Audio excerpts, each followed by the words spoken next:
اعوذ باللہ من الشیطان الرجیم، بسم اللہ الرحمن الرحیم۔ بچے کو کیسے آزمائیں، بچے کے رجحانات کا کیسے اندازہ لگائیں۔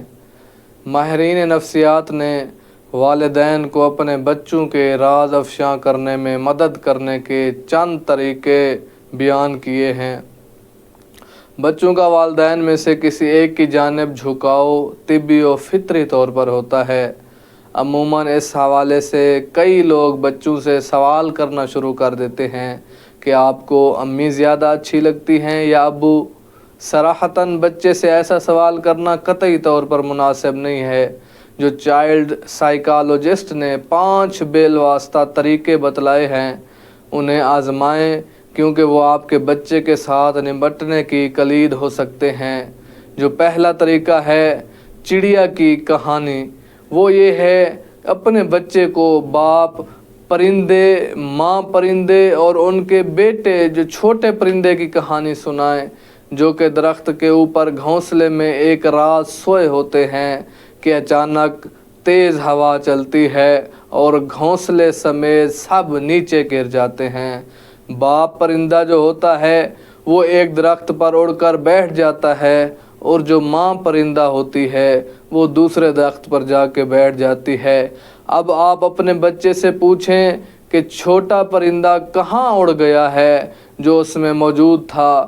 اب آپ کو جو بچہ جواب دے گا کہ پرندہ اپنے باپ کے پاس اڑ گیا، تو سمجھ جائیے کہ وہ بچے کو باپ کے ساتھ زیادہ لگاؤ ہے، وہ باپ کے ساتھ زیادہ اٹیچ ہے۔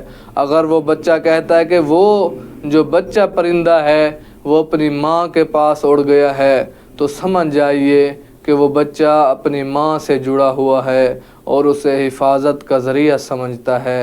اور جو دوسری نشانی ہے وہ ہے خوف کی کہانی۔ اپنے بچے کو بتائیں کہ ایک بچہ ہے جو بہت روتا ہے اور کہتا ہے کہ وہ بہت ڈرتا ہے۔ اب بچے سے سوال کیجئے کہ بیٹا بھلا وہ کس سے، باقیوں سے ڈرتا ہے؟ بچے کا جواب آپ کو اس کے بہت سے ذاتی خوف اور ان لوگوں سے آگاہ کرے گا جو اسے خوف زدہ کرتے ہیں یا محسوس کرتے ہیں کہ ان کی موجودگی اسے خوف زدہ و ناراض کرتی ہے۔ اور اسی طرح جو تیسرا انہوں نے بیان کیا ہے وہ ہے سفر کی کہانی۔ اب بچے کو بتائیے کہ کوئی ایسا شخص ہے جو عنقریب بہت لمبے سفر پر روانہ ہو رہا ہے اور کبھی واپس نہیں آئے گا، تم کیا توقع رکھتے ہو کہ وہ شخص کون ہے؟ اب بچے کے جواب سے آپ کو معلوم ہو جائے گا کہ بچہ کس شخص سے نفرت کرتا ہے اور اس سے دور رہنے کی خواہش رکھتا ہے۔ لیکن اگر وہ آپ کو بتائے کہ وہ سفر خود کرے گا، جو سفر کرے گا وہ خود میں ہوں گا، وہ بچہ کہے، تو اس کا مطلب یہ ہے کہ وہ بچہ خود سے نفرت کرتا ہے۔ اور جو چوتھی چیز انہوں نے بتائی ہے کہ وہ نئی خبروں کی کہانی ہے۔ اپنے بچے کو بتائیں کہ ایک بچہ ہے جو اسکول سے واپس آیا ہے اور اس کی ماں نے اسے کہا جلدی سے میرے پاس آؤ، میرے پاس آپ کے لیے ایک نئی خبر ہے۔ اور اپنے بچے سے پوچھیں آپ کو اس خبر کی کیا امید ہے۔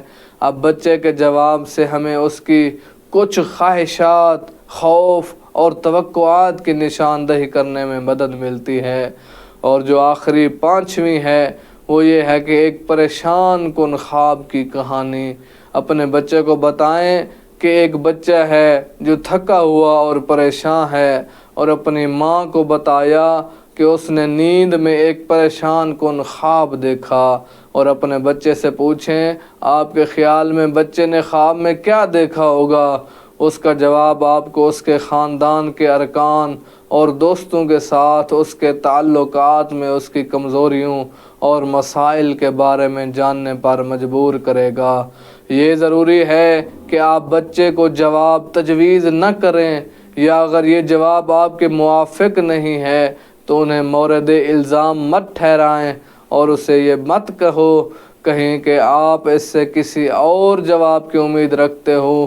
ان کہانیوں کا مقصد بچے کے خوف اور خدشات کی نشاندہی کرنا اور ان سے نمٹنا ہے۔